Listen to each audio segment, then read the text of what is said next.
Hey friends, welcome to Woman Owned Wallet, the podcast. I'm Amanda Dare, a serial entrepreneur who has already made all of the money mistakes, so you don't have to. Now, I'm working on my money mindset, expanding my companies, and having open conversations with women around a subject that shouldn't be so taboo: money. My company, Woman Owned Wallet, and I are determined to help you foster a positive relationship with your wallet and help you create a life that makes you say, wow. Hello, friends, and welcome back to another mini-sode. Today, we're talking with Melissa about your money mindset. We are back again. Melissa and I just had the most amazing call talking about my money mindset right before this episode, and we really brought up the idea of financial confidence and how much more confident I've been feeling since working with Melissa. So thank you, Melissa, and welcome back to the podcast. Thank you so much for having me. I'm excited to be here. I love helping, especially women, gain confidence in their finances. It is something that so many of us are lacking, and it's something that it just takes practice. You don't have to be anybody special. You just have to try and you can do it. So I love helping with this. So I'm excited to talk about this today. Amazing. So I want to bring up something that happened in my coaching call probably a few weeks ago with Melissa, where I was saying something like, oh, if I had only had more, if I could have done more, if I only had more. I've never quite had enough to do all of the things that I wanted to do. And she really helped me kind of think through those thoughts and realize that I've always had everything that I needed. So why don't you expand on that more a little bit, Melissa? And kind of really bring us into your world and help us understand the gratitude that we can feel for what we have in our lives now. Yeah. So you were talking about how you're never quite at that point. You're always trying for more and more, and you just never quite realize that you have always had exactly what you needed. You have always had enough. So we were working together, and you were saying that you never had quite enough to do what you wanted to do. And I just challenged you because you have done so many amazing things. Like, you have done all the things that you've set out to do. The only ones that you haven't done yet are either the ones that you changed your mind because they weren't really what you wanted to do when you got into it, or they just haven't been completed yet. They're still in the works. So challenging the idea that just because you want things and you're always wanting things, that's who we are as human beings. We want. Desire is a part of our creation. And it's okay to want things. You just have to counterbalance that with the knowledge that you have always had all the things you need. That's how you got to be right here, right now, which is exactly where you're supposed to be. So it's all about remembering when you're feeling that negativity about wanting things that you haven't gotten yet. It's okay. You know, we love you. You want stuff. And sometimes it's okay to just be like, darn it, I don't have that yet. And it's a little upsetting to me. But you got to always remember to counterbalance it with that excitement for all the things that you do have, right? What was the last cool thing that you did get for yourself? Did you actually enjoy that thing as much as you wanted to? Could you go back now and enjoy it more and continue to gain more from the things that you actually already have? So it's really just about that whole balance. But I loved how as soon as I pushed you a little bit on it, you were just like, you know what? You're totally right. Because your brain can believe two different ideas at the same time, and they can both be true in your brain, but you get to pick which one you want to think. So it's just challenging yourself to think more of those positive things anytime that you happen to notice that you're thinking negatively. You know, it's interesting. Probably a year or maybe two before I started The New Black, I was around 25 years old, and I was just in a rough spot. I was in a place that I wasn't grateful for the things that I currently had at the time. And I didn't really understand the idea of affirmations or thought work or anything like that at the time. I understood that I was a generous person, I was a kind person, and I was keeping all of those thoughts to myself. So I decided instead to just start saying every positive thing that I thought. If I thought that the person handing me my drive-through dinner was beautiful, I let them know. If I thought, somebody's like shoes were cute or whatever, like I let them know. If I thought someone lit up the room as they walked into it, I let them know. I started saying every positive thing that I thought because I knew that was going to be the only way to break my negative cycle that I was currently like in at that time. And for me, I'm somebody who does like, I love listening to audiobooks. I love listening to podcasts. I'm an auditory learner and a kinetic learner. Like I learn with my hands, but I learn best like auditory like learner. So I'm like, okay, well, I actually needed to hear positive things said to myself more often too. So most of the time while by myself, but I even do this now. I kind of humble brag a little bit where somebody will say something really positive. I'm like, yeah, I'm really good at my job. Nobody tells me that I'm the boss, I'm the CEO. Like nobody's really taking that extra time necessarily out of their day besides customers. I mean, I definitely get you guys love me. I know it. It's fine. But like, I just needed to hear that at that moment when I was 25 and really kind of break the negative cycle I was having. And at the time, I was telling myself really negative things like, well, you're never going to be good at money. You're just bad at money. You should just accept that. Or just really negative things like I'm never making enough money, or I had just closed a business down at the time and I felt like I had a lot of failure ideas around that. And I really think kind of having this thought work that I created for myself and didn't really understand at the time how much positivity I was adding back into my life. Like it literally changed my life to think about that. So as we move forward, I love the idea that two thoughts can be perfectly okay to be real and they can happen at the same time. And I really love that you kind of brought that to my attention, and it brought me back to those moments of me saying positive things to myself like, oh my gosh, I just paid this bill, like for my electric we've talked about. I feel really grateful that I have these lights over my head, that I can record this podcast right now because I have the electric paid. Just little things like that can really change the way your mind reacts. So if you do have like a little negative moment, maybe Melissa, you can walk us through like, if I have a negative moment, come up, what are some things that I can do to change that to at least a neutral thing or possibly a positive thought as I go through my day? Because you and we don't really spend a lot of time sitting down, writing out affirmations or anything like that. But in the moment, we're able to change our thoughts. So walk us through that a little bit. Like, what can we do? Yeah. So one really like super simple way is to sit down a single time. Like it's too difficult to say, I'm going to start journaling about this once a week. If that's not difficult for you, you probably are already doing that, right? So good for you. I wish I could do it. I try hard. But one of the easiest ways to do it is to sit down one single time and just write out a list of every time you wanted to do something that maybe you didn't think you could do and you did it anyways. Like I used to always think that I was poor. I always thought I was poor. I went to college. I drove vehicles. I never went to bed hungry at night, right? So if you make a list of all those things, you can put them in a note on your phone. It's like my favorite thing to do. I have like 8 bajillion notes on my phone. And anytime you notice yourself having those negative thoughts come up, you can go straight to that list. If lists are not your jam, they're totally my thing, but I know not everybody likes the list. Really just stop and take stock. First of all, is the thought that you're thinking even true? Because there have been many times, specifically in my business journey, where I thought I want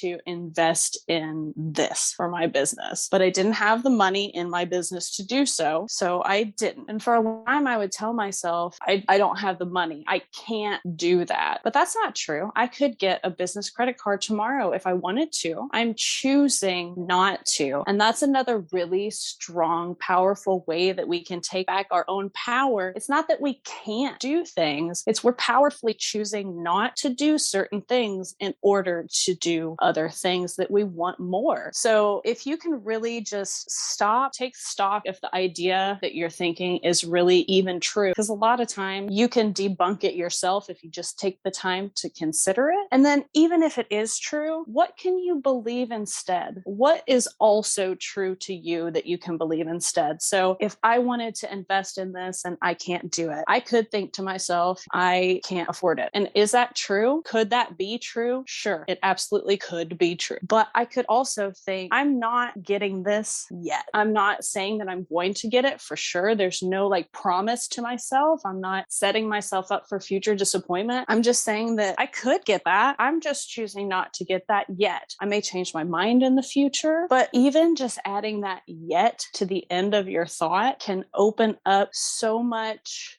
It relieves so much stress and weight of the negative thoughts just by adding like the possibility that it could happen sometime in the future. Really takes a lot of the pressure and the gas out of the situation and makes it a lot more easy. But you can always pivot your thoughts, right? And I think that there's a really common misconception that you have to take a negative thought and go from the negative thought to the positive thought and completely reject the negative thought. But in reality, you're always going to have positive and negative thoughts. They're always going to be in your brain at the same time. All we're choosing to do is say, yes, we understand this negative thought. When it comes up, we're going to say thanks because I'm sure it's trying to protect us from something that we think we don't want. But we're going to choose instead to try to get to neutral. Then once we're at neutral, if we want to, we can decide to go to positive. It is not important to take all of your negative thoughts and make them positive. Some things are not worth the energy that it takes to make it from a negative to a positive thought. And if you can just get rid of the negative and get to neutral, that's as effective as you need it to be. Like it doesn't always need to be 0 to 100. Sometimes giving 70% is exactly what you need. So those are the small steps that I would say that you can take. But the most important part is to start to really question your thoughts. Spend some time with yourself, however that is. If it's in the car, if it's in the shower, it doesn't have to be structured. Just spend some time with yourself. Like, how did I feel today? What did I think today? Was there something that popped up in my head that stuck out and I want to work on it? Something that brought me down for the whole day? You know, taking the time to really just consider what your brain gives you on default is what opens the opportunity for you to help decide what you want to do by choice and replace some of that default. I'm totally in love with the idea of just the power of your choices.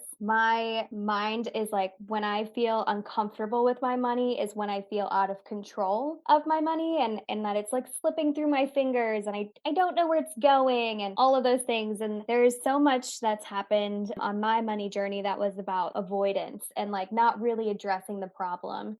But I have the choice to wake up every day and to really work on and in my businesses that I started and I just created from nothing. I have the choice to put money towards taxes or put money towards my employees or put money towards buying inventory or put money towards myself. Like I have the choice to do that. And just simply recognizing the fact that I had the choice to pay a certain debt or a certain thing or whatever, it like gave me confidence just knowing that I had the choice because I trust myself. And when I was struggling with money and struggling with the thoughts around it, they all felt chaotic and like manic, and that money was like running away from me as soon as I got it. And that's not true. Money was not running away from me. Money was running towards me. And I had the choice of how I wanted to invest that money into my community, into myself, into my dreams. It was like regaining that knowledge from you that the choices that I make are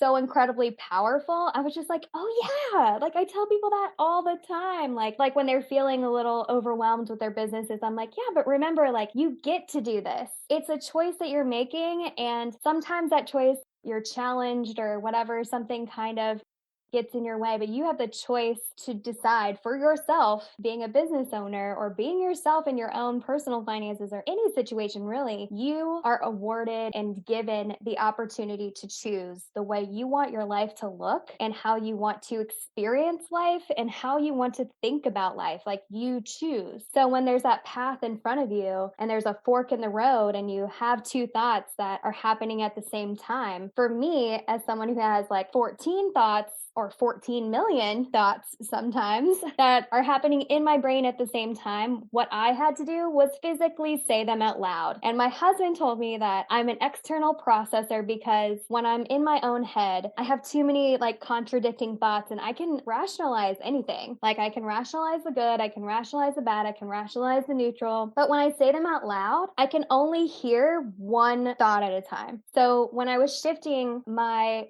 negative cycle I was talking about when I was 25. Even just to get me to neutral, I had to kind of overdo it a little bit. And that's why I was saying, like, I said every nice thing I possibly thought out loud because that helped me to understand that the contradictory, like, thoughts that were fighting themselves in my head, like, if I just said the nice one out loud, then I was only thinking the nice one at one time. And I think the external processor kind of mindset is like, well, if I can just let this one thought through all of the noise. I want it to be a positive one. So for me, that at least bring me back a little bit more towards neutral, a little maybe more towards positive than anything. But it was such a great way to share my gifts, really. I mean, I think a lot of positive things, and I want to be very generous with my positive thoughts as well. So I was saying those, but I wasn't being as generous with myself and as gracious or like cautious even with my own thoughts towards myself and how I felt about my money or how I felt about my job at the time or how I felt just in general. Like I let it mean something so much bigger. So I agree with you, like releasing the pressure valve. I have to do that probably like once a year. I can get really, really in my head and really anxious. But if I just like be vulnerable for 5 minutes and just tell everyone, hey, I'm freaking out a little bit. And I've done it on social media a couple times where I'm just like, hey, you guys, like, I just want to tell you that I really miss you. Like, everything's fine. Like, especially in 2020, like, I'm just like, I just had to release the pressure valve and like let the thoughts that were in my head out. And that really personally helps me. I know some people journal and some people meditate. For me, it's just literally basically choosing to be myself and to be the generous compliment giver that I really am inside and let those like positive things out that hopefully can affect my own mindset as well as others' mindset. But the power to choose and the power to like, it gave me back my power. I was like, oh yeah, I do get to choose. And I trust myself and I can make great decisions. Watch me. And then those habits start to form and then you feel more confident and you have more gratitude for what you have now. And one of the things I was thinking while you were talking, Melissa, was around the idea that we do as people like desire and want.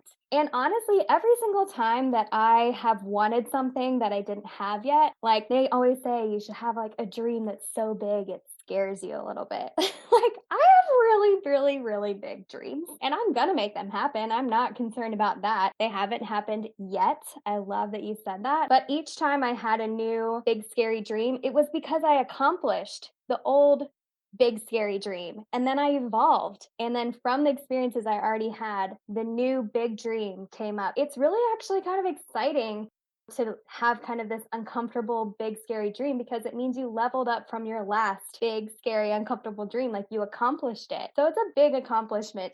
Like I'm just totally going to turn that on its head and be like, oh, not only do I trust myself and I can do these things like out of great gratitude and out of with confidence, but like I know I can do them because I just fulfilled my last dream and I fulfilled the dream before that and I fulfilled the dream before that. So like, yeah, I can do it again.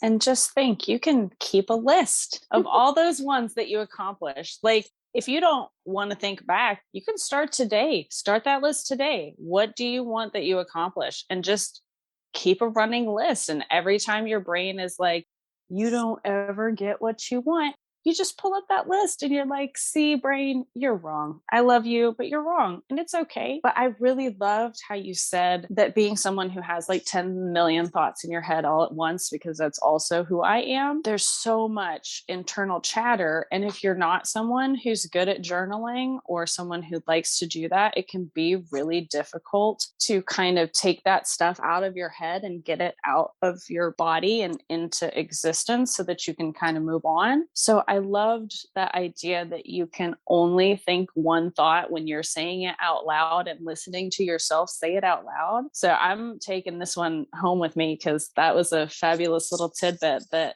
I will definitely utilize, because I definitely talk to myself in the mirror, but I just never considered the idea that you're never going to be able to be thinking 10,000 thoughts when you're talking and listening to yourself. So I thought that was super cool. Well, thank you. I appreciate that. And I love that we can learn from each other. I mean, that's the beautiful part of having friends in business and also really working through this mindset. I mean, our minds are so vast and there's so many things that happen in there. When my husband, when I was like just outpouring to him one day and like venting to him about that, I was sitting there alone and he walks into the room and he was like, "Do you need me to listen?" And I said, "Yes." Like, thank you for asking, because I never want to come across as like I'm always just this chatterbox, which I am, and I'm fine with that. But it's one of those times when he approached me and he, as my partner, is someone who I've been in love with for 14 years, like he knew that I needed that. And he knew that I just needed to hear one thought at a time because I was just contradicting myself and going back and forth and back and forth. And he knew I needed that, or I was so appreciative of the time he spent listening. But I also, Melissa, I speak to myself a lot. And I think really physically saying it out loud, sometimes you hear it out loud and you're just like, oh no, that's not right. I don't believe that thought. And sometimes you can be like, oh, I really do believe that one. I really believe the thing that I just said, or now that I've said it out loud, it doesn't feel so heavy, just like the neutral spot that we're trying to get to. So I really appreciate that. And I'm glad that we can learn from each other so much. But we're going to wrap it up here now. I feel like you guys have some tips that you can really utilize to gain some more financial confidence and recognize also that you're not alone. Melissa and I both go through it. Everyone goes through it. And it's definitely something that we're all working on constantly. Confidence in general, but financial confidence as well. So, Melissa, while we're wrapping up, why don't you tell everybody where they can find you if they're interested in their own money mindset coaching? You can find me everywhere at Melissa Blandford Coaching, and it's melissablandfordcoaching.com. I'm so jealous always that your businesses are the same across every platform, because I have a bunch of different ones. But thank you guys so much for listening. We really appreciate the time that you spend with us, and we will see you again soon. Bye. If you want to put more money in the wallets of women like we do, then check out our website, thewomanownedwallet.com. And we can't wait to continue the conversation on our social media. So definitely follow us on our Instagram, womanowned.wallet, and TikTok, womanownedwallet. You can also support us and be entered for some amazing giveaway opportunities by following us on Apple and Spotify. And don't forget to leave us a review. Thank you for listening to Woman Owned Wallet, the podcast.